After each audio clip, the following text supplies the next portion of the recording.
अस्सलामुअलैकुम students, welcome to my YouTube channel. इस video में स्टूडेंट हम बात करेंगे एक न्यू टॉपिक के बारे में और उस टॉपिक का नाम है रेड ब्लड सेल्स। आप अपनी स्क्रीन पर भी देख सकते हैं। रेड ब्लड सेल के बारे में अभी हम डिस्कस करेंगे। रेड ब्लड सेल्स को हम कहते हैं आरबीसीज और इसको हम एक और नाम से भी याद रखते हैं। रेड ब्लड सेल को उसको हम कहते हैं इरिथ्रोसाइट्स। रेड ब्लड सेल्स को हम कहते हैं इरिथ्रोसाइट्स। तो चले हम थोड़ा बहुत शुरू में इंट्रोडक्शन पढ़ लेते हैं। जो इरिथ्रोसाइट्स हैं, इरिथ्रोसाइट्स की अगर हम टोटल तादाद देखें, हमारे ब्लड में कितनी अमाउंट में प्रेजेंट है, हमारी बॉडी में कितनी अमाउंट में प्रेजेंट है, तो वो 5 to 5.5 मिलियन पर मिलीमीटर क्यूब। ये है इरिथ्रोसाइट्स की तादाद हमारी बॉडी में कितनी है, 5 to 5.5 मिलियन। और लेकिन ये जो नंबर हैं इरिथ्रोसाइट्स के हमारी बॉडी में, ये स्पेसिफिकली मेल्स में है। अगर हम फीमेल की बात करें तो उसमें कम है, 5 to 5.5 मिलियन इरिथ्रोसाइट्स नहीं है, बल्कि इससे कम है। और वो कम कितने हैं, 4 to 4.5 मिलियन पर मिलीमीटर क्यूब। ये होते हैं किसमें, फीमेल्स में। ठीक है, तो ये छोटा सा डिफरेंस है मेल और फीमेल में, कि मेल्स में नंबर ऑफ आरबीसीज कितने हैं और फीमेल में नंबर ऑफ आरबीसीज कितने हैं। तो भी हम बात करते हैं शेप के। आरबीसीज यानी कि रेड ब्लड सेल की शेप किस तरीके की होती है। तो आरबीसीज यानी कि रेड ब्लड सेल की शेप होती है बाइकनकेव। कैसी होती है, बाइकनकेव। और इसमें न्यूक्लियस मौजूद नहीं होता, इसीलिए हम कहते हैं ई न्यूक्लिएटेड। ई न्यूक्लिएटेड का मतलब है कि इसमें न्यूक्लियस एब्सेंट है। तो ये एक और इससे रिलेटेड एक बहुत इंपॉर्टेंट इंफॉर्मेशन है, वो ये है कि ई न्यूक्लिएटेड आरबीसीज कब होता है, कि जब आरबीसीज आपके पास मैच्योर हो। मैच्योर आरबीसीज में न्यूक्लियस एब्सेंट होता है।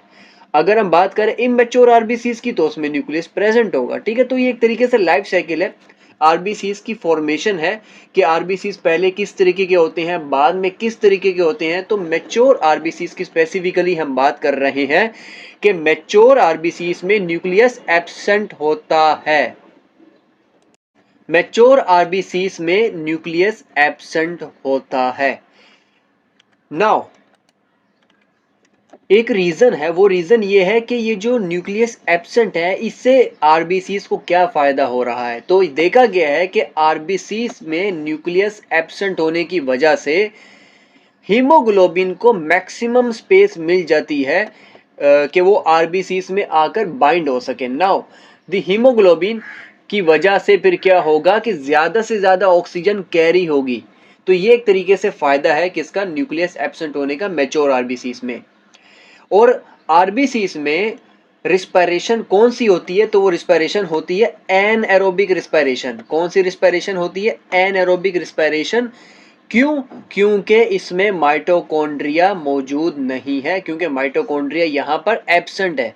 दिस इज द रीजन कि आरबीसीज में एनएरोबिक रिस्पायरेशन होती है। नाउ अभी हम बात करेंगे आरबीसीज किस तरीके से फॉर्म होता है, आरबीसीज का प्रोसेस क्या है, कैसे वो बनता है। हम इसकी डिटेल तो डिस्कस नहीं करेंगे, लेकिन उतनी डिस्कस करेंगे कि जितनी की पंजाब बोर्ड और फेडरल बोर्ड की बुक्स में मौजूद है। तो एक और बात याद रखिएगा कि आरबीसीज की फॉर्मेशन को हम एक टर्मिनोलॉजी से याद रखते हैं, और उस टर्मिनोलॉजी का नाम है एरिथ्रोपोइसिस।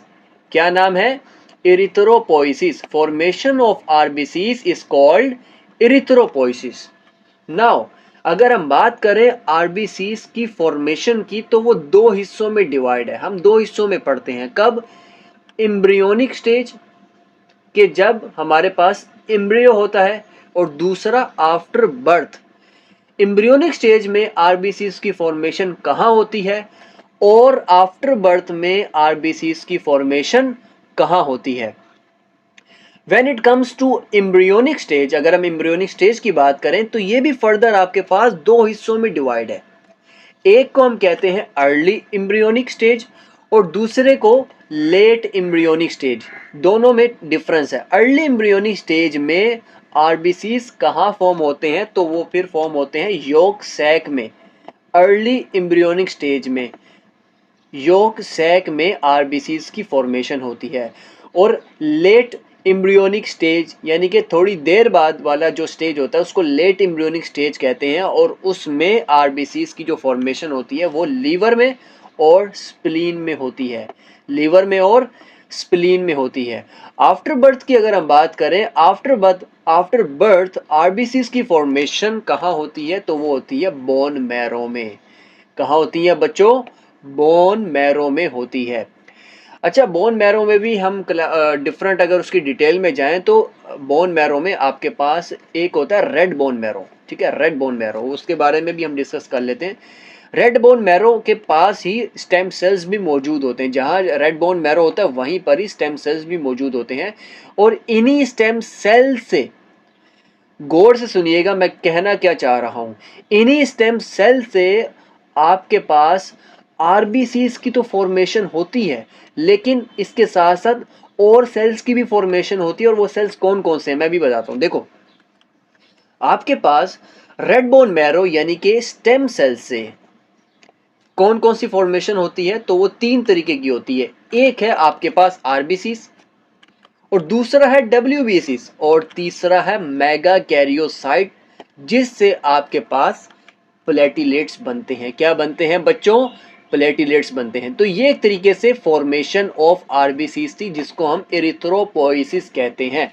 नाउ कुछ कंडीशंस हैं, और वो कंडीशंस क्या है कि फॉर एग्जांपल अगर मेरी बॉडी में आरबीसीज की तादाद ज्यादा हो जाए या मेरी बॉडी में आरबीसीज की तादाद कम हो जाए, तो इस कंडीशन को हम क्या कहते हैं, ठीक है, वो हम यहाँ पर डिस्कस करेंगे। फॉर एग्जांपल मेरी बॉडी में आरबीसीज की तादाद ज्यादा हो गई या आरबीसीज की तादाद कम हो गई।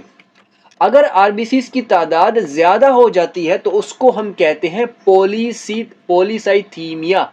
क्या कहते हैं? पॉलीसाइथीमिया। अगर आरबीसीज की तादाद कम हो जाती है तो उसको हम कहते हैं एरिथ्रोसाइटोपिनिया। क्या कहते हैं बच्चों?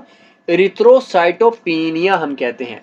नाउ फंक्शन की अगर हम बात करें, रेड ब्लड सेल के फंक्शन की, इरिथ्रोसाइट के फंक्शन की, तो ये गैसेस की ट्रांसपोर्टेशन में हेल्प करता है।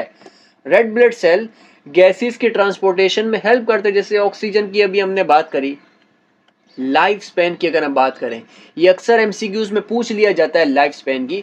तो लाइफ स्पैन की अगर हम बात करें रेड ब्लड सेल के लाइफ स्पैन की, तो वो है 120 डेज। उसके बाद रेड ब्लड सेल की जो डिस्ट्रक्शन होती है वो ज्यादातर जो हम ऑफिशियल पढ़ते हैं वो होती है स्प्लीन में, लेकिन पंजाब बोर्ड की बुक में लिखा हुआ है लीवर एंड स्प्लीन, तो इसलिए मैंने ये दोनों का दोनों लिख दिया, ठीक है। स्प्लीन को हम एक तरीके से कहते हैं ग्रेव यार्ड ऑफ आरबीसीज, के आरबीसीज की जहाँ डिस्ट्रक्शन होती है ना वो स्प्लीन में होती है, तो इस बात को याद रखिएगा।